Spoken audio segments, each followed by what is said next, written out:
Hey, John Crestani here, and I want to talk to you about something a little different than what I normally talk about. But I've been trying the keto diet the last 60 days, and I'm going to be going over my experience of what happened, and I'll also be talking to you about the foods I was eating, as well as the pros and cons of this kind of new fad diet that maybe you've been hearing about lately. So get strapped in, get ready, let's get into it.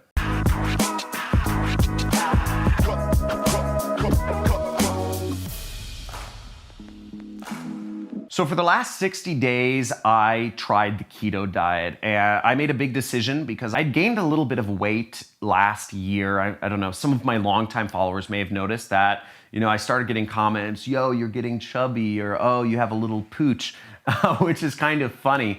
But I just figured I was gonna try one of the more extreme diets I'd heard of, which was the keto diet. And it's a very restrictive diet if you haven't heard about it. I'm gonna go over the foods in just a second here, but I figured I'd give it a try, give it a shot, and just see what happens.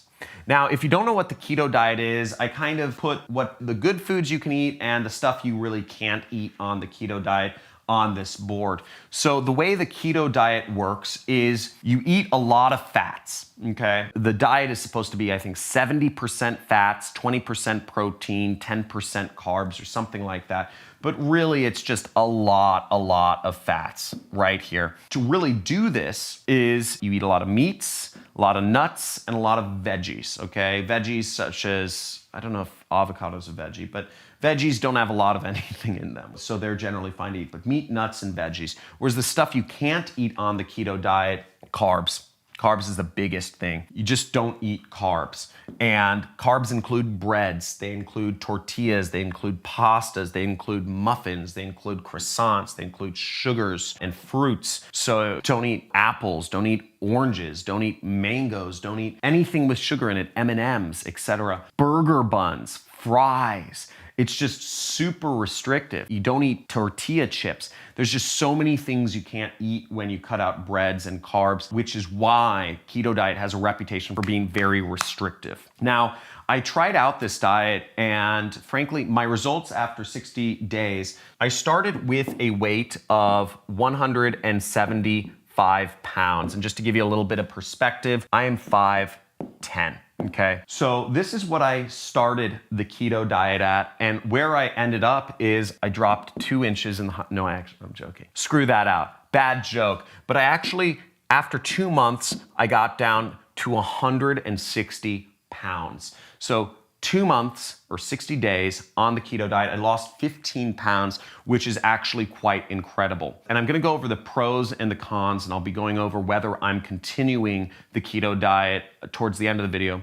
But when I started out the keto diet, what I did was I started out with just cutting out little things here and there. So I'd go get a hamburger, I'd go to Fat Burger or Five Guys, and I would cut out 1 carb. So I'd cut out fries. And that was very hard for me to cut out fries. I love fries. But I'd still eat the burger with the bun on it. And I'd do that everywhere I went. For instance, I'd go to Chipotle. I love Chipotle. Who's a fan of Chipotle? Type in Chipotle down in the comments if you love Chipotle. I'd go to Chipotle and I'd order a burrito with rice in it, right? I ate the brown rice.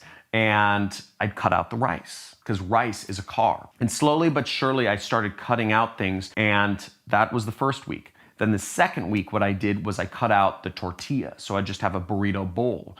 Or I'd go to get a burger and I'd just have a burger on a bed of lettuce, what's called protein style. So I'm just having burger and lettuce leaves on top and bottom. It took me 2 weeks to really get into the diet where I was just totally cut off, and where I actually was in what's called ketosis. What being in ketosis means that your body is actually burning fats for fuel rather than burning carbs for fuel. Now, what you need to know about getting into ketosis is how the body works, how the body fuels itself for energy. So the first thing the body uses, and again, I'm no like scientist or whatever, but basically the first thing your body uses for energy is carbs, okay? So if you eat a lot of carbs, and this is what athletes do, they'll eat a ton of carbs because carbs provide a lot of energy, but they provide energy bursts, and then they also provide downs. So your body uses carbs for energy and stores the fat, stores the protein. But when you cut out carbs out of the equation, like the keto diet where you're eating barely any carbs. The keto diet, it's recommended you eat less than 40 grams of carbs per day, okay? Just to give you an idea, that's one soda, okay? One can of Coca-Cola contains 40 grams of sugars in it. So you can't even have a whole Coca-Cola. So your body starts burning fats for energy then. It's called ketosis, and you can actually measure this. You can take a blood sample or you can pee on a strip to tell if your body is burning fats for energy or burning carbs for energy. If you cut out carbs and you cut out fats, what your body would burn for energy is proteins. That's how people shrivel up and die. That's when people look emaciated, where literally their muscles start just being melted off of them because their body is getting no nutrition, right? So you gotta focus on fats and you get in this state called ketosis. So this is called the Google Jamboard. It's a new thing I've been using instead of a whiteboard. So let me know if you like it. Jamboard good, Jamboard bad. Let me know in the comments below. So I liken the amount of energy you get on carbs to being kind of a series of ups and downs. You eat carbs and you get tired, but then you get more energy. So it's kind of an up and down cycle. Whereas when you're burning fats for energy, it's much more of a steady kind of burn. Fats burn slower for energy in your body. And I just felt more energy throughout the day. I didn't feel like I was, getting lethargic after I ate a big burger. Then I was happy. Fats, they just keep you fuller. They keep you feeling fuller. They burn slower. You don't have to eat as often throughout the day. So I really like being on fats. Now, the next thing is I'll go over the pros and cons. Now, for weight loss, it's great. Obviously, I was able to lose a lot of weight on the keto diet, which is fantastic, which is my goal of what I'm trying to do.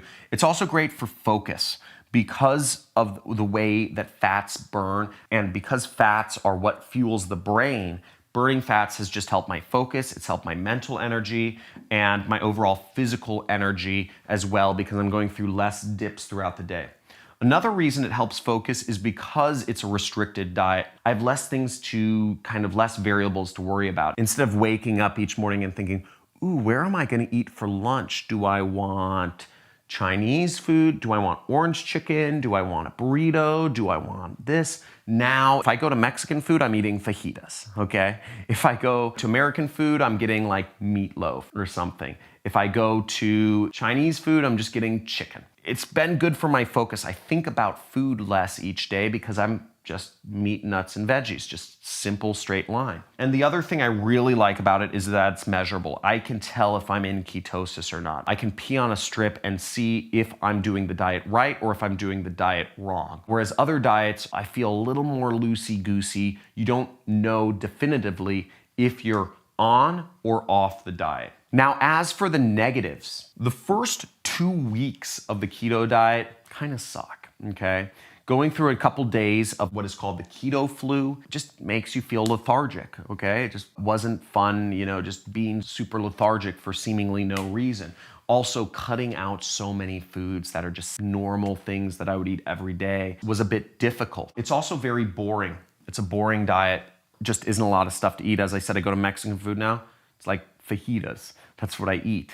I eat fajitas and I eat a lot of guacamole. And it's also just so restrictive. Not being able to eat fries just kills me. Not being able to eat pizza kills me. Not being able to eat tacos kills me. Not being able to eat chips or Cheerios at night kills me inside. It's just so sad. I actually found myself one day, I bought a piece of pizza for my daughter. I was at the supermarket at Whole Foods and I was like, I'm just gonna have one bite of her pizza. That's it. That won't put me over my 40 gram a day, limit of carbs. And I just wolfed the entire thing down in a matter of seconds. It's hard to stay on.